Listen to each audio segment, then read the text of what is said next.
जय श्री राम भक्तों, जय श्री बालाजी महाराज, जय माता की। कैसे हो आप सब? आशा करते हैं कि सभी जो हैं सुरक्षित ही होंगे और जो है बालाजी महाराज माँ अम्बे की कृपा भी बनी हुई है, यही कामना रहती है।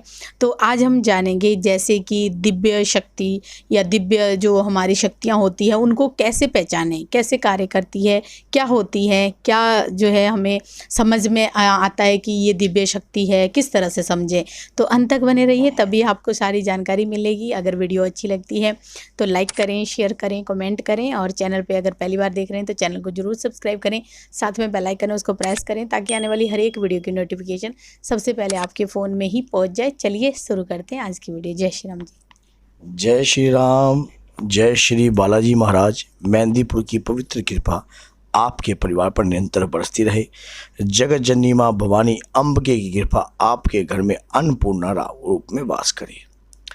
हनुमान जन्मोत्सव की लख लख बधाइयाँ, क्योंकि कल हनुमान जन्मोत्सव था, हमारे लिए तो आज भी है और छठी रात भी आएगी। और बाबा की कृपा है क्योंकि हर दिन बाबा का है। तो इसीलिए क्या होता है कि अपने जीवन को हमें अपने आप को दिव्यवान बनाना चाहिए।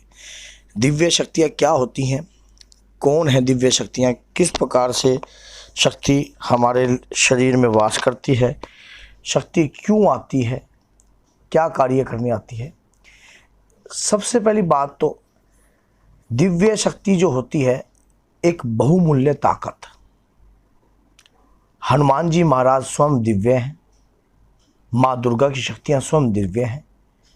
और ये जो शक्तियाँ हैं, पहली बात तो जिस भी व्यक्ति के शरीर में इन शक्तियों का वास होगा, उन शक्तियों के अंदर से अहंकार नाम की बूंद उत्पन्न नहीं होगी। दिव्य शक्तियाँ आदेश आत्मक नहीं होती, सिर्फ वह स्वयं देखती हैं कि क्या कार्य करना है, किस मकसद के लिए वो आई हैं, किस परिवार से, किस प्रकार से उस शक्ति ने गुणगान करवाना है, उस परिवार को कैसे बहुमूल्य बनवाना है, बाबा की सेवा, धर्म का प्रचार किस कार्य से करना है, किस शरीर को चुनना है।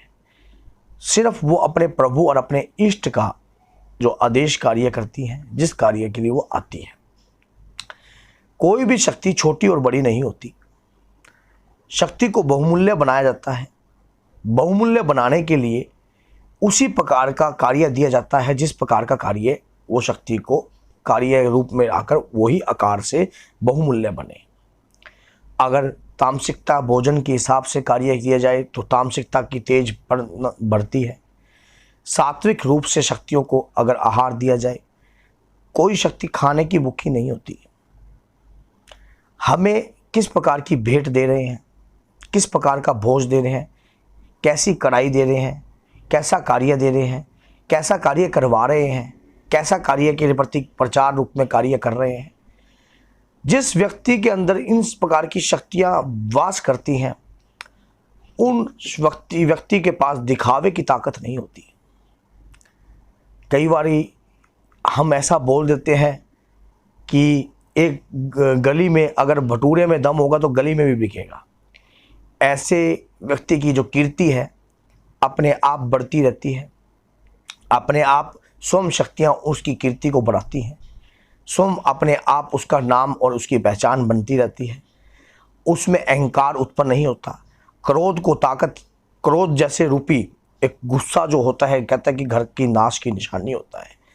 ऐसी चीज़ों को भी सहन करने की शक्ति उसके अंदर उत्पन्न होने लग जाती है।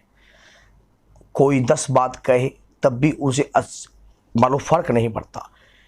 ऐसा व्यक्ति नकारात्मक ऊर्जा से भरे हुए व्यक्तियों को सुनता है, उनकी बुराइयों को सुनता है, सुनने के बाद उनमें सकारात्मक ऊर्जा प्रभावित करता है।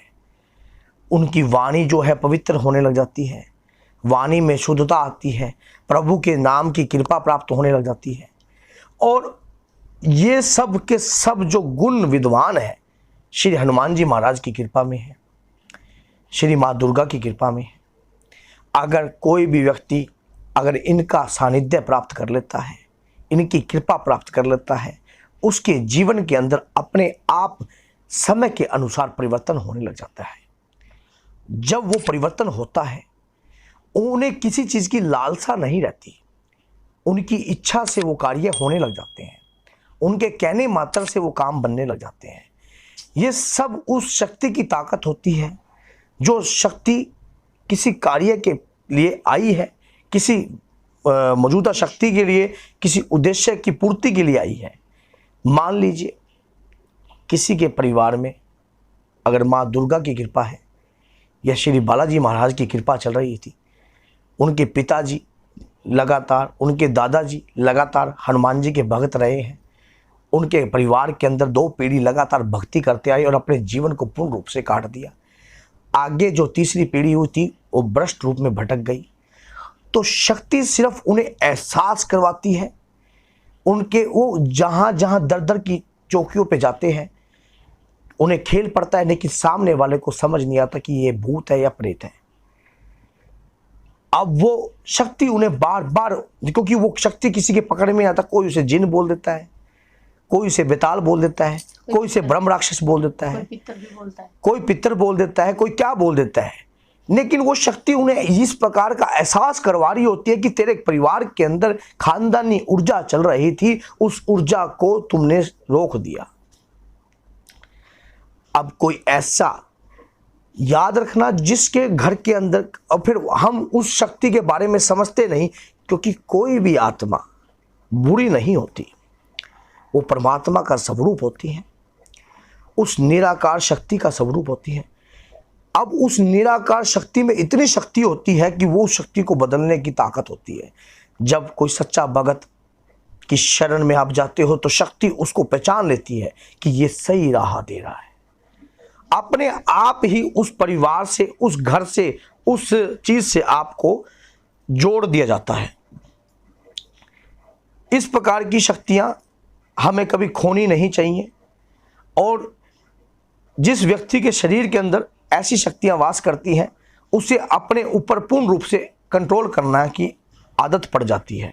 हर चीज की, ब्रह्मचार्य रहने की भी आदत पड़ जाती है, अपनी इच्छाओं को कंट्रोल करने की भी आदत पड़ने लग जाती है, और अपने आप ही वो, उसे ये नहीं पता होता कि वो सोचता है लेकिन वो बनता पहले है।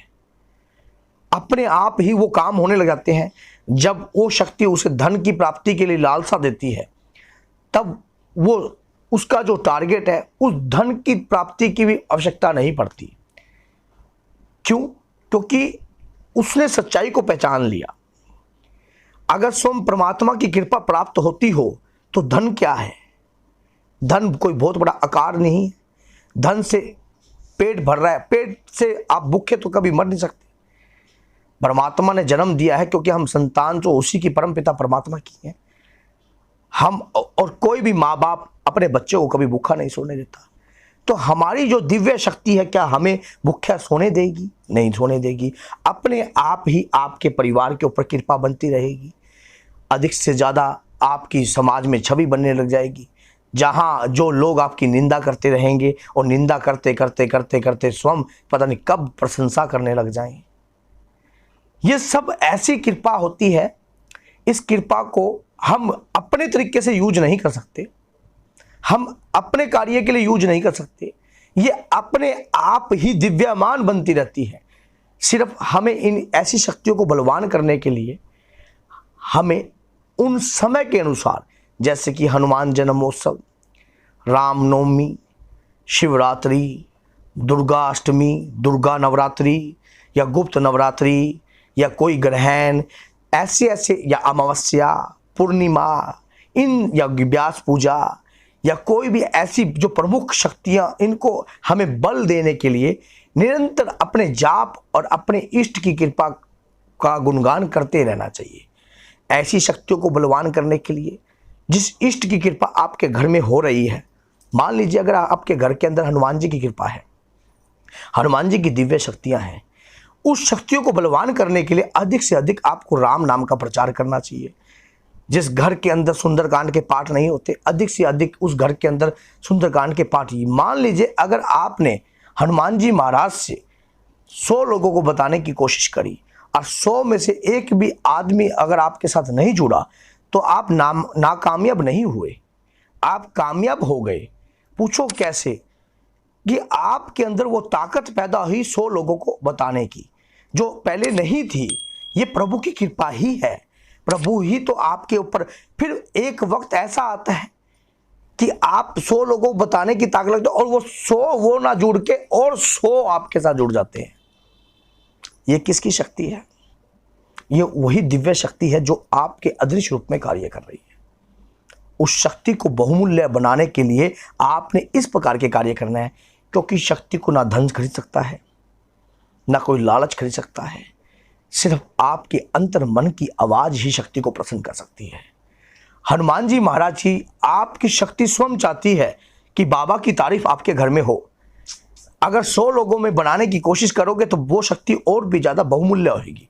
अब बहुत से व्यक्तियों के मन में इस प्रकार की लालसा होती है कि हमें हनुमान जी की सिद्धि की प्राप्ति हो जाए, हनुमान जी की कृपा की प्राप्ति हो जाए। अगर हनुमान जी की कृपा की प्राप्ति होनी है तो हनुमान जी स्वयं आपको चुन के ले जाएंगे, आपको उठा के ले जाएंगे। जैसे कई बारी हमारे जीवन के अंदर गवर्नमेंट जॉब नहीं होती, लेकिन ऐसा कार्य होता है, अचानक हमारे घर में भारत से वार्ता का डायरेक्टर आ जाता है और हम नौकरी पर तत्काल पोस्ट हो जाते हैं। ऐसे ही हनुमान जी की कृपा है, लाइफ टाइम, जिसको पेंशन भी कहते हैं, क्योंकि ये रॉयल्टी इनकम है। आपके परिवार को उसी समय चुन लिया जाएगा, पता भी नहीं लगेगा कोई इंजीनियर आदमी कब बाबा की चौकी लगाने लगा, कब बाबा का भक्त बन गया और कब बाबा की कृपा का पात्र बन गया। वक्त बदलते देर नहीं लगती, क्योंकि वक्त सब जो समय को जिसने बांधा है वो स्वयं परमात्मा है। जैसे कि महाभारत के युद्ध में गीता का उपदेश का ज्ञान देते हुए जब सभी के सभी को स्तंभन कर दिया, भगवान श्री कृष्ण ने सभी को स्तंभन कर दिया गया, समय को रोक दिया, सूर्य को रोक दिया, सूर्य को छुपाने की ताकत, जयद्रथ को मारने के समय सूर्य को छुपाने की ताकत कर दी। तो समय को सोखने के लिए स्वयं हनुमान जी महाराज सूर्य को ग्रहण कर गए। तो इन शक्तियों के पास ही समय को स्तंभन करने की ताकत है। प्रभु चाहे ऐसे व्यक्ति के ऊपर बुढ़ापा कभी हैवी नहीं होता, ऐसे व्यक्ति के शरीर के अंदर रोग उत्पन्न नहीं होते। अगर रोग उत्पन्न होते भी हैं तो उनके कर्म के अनुसार वो धुलते रहते हैं। धर्म, ऐसा व्यक्ति किसी के रोकने से रुकता नहीं। ऐसे व्यक्ति के बदी जहां 10 व्यक्ति बैठे होते हैं, अपने आप ही धर्म के प्रति कार्य के रुक्त विचार उत्पन्न होने लग जाते हैं। ऐसा व्यक्ति 10 जगहों पर भी बैठेगा तब भी अपने बाबा की तारीफ करे बगैर पीछे नहीं हटेगा। ऐसा व्यक्ति कभी बाबा की निंदा नहीं सुन सकता। दिव्य शक्ति को बहुत ज्यादा बलवान फूल बनवाने के लिए, ऐसे कार्य के लिए अपने शरीर को बनाना पड़ता है। हनुमान जी की सिद्धि प्राप्त करने के लिए अगर आपके मन में लालसा है तो आप अपने आप को तैयार कीजिए, अपनी दिव्य शक्ति को बनाने के लिए तैयार कीजिए, अपनी आत्मा को पवित्र बनाने के लिए तैयार कीजिए। परम पिता परमात्मा भगवान श्री राम का जाप कर कर अपने अंदर की आत्मा को उदय कीजिए। जब वो आत्मा परम पिता परमात्मा श्री बालाजी महाराज के श्री चरणों से जुड़ जाएगी तो आप स्वयं दिव्यमान बन जाओगे। ये पता नहीं लगेगा कब आप बहुमूल्य बन गए।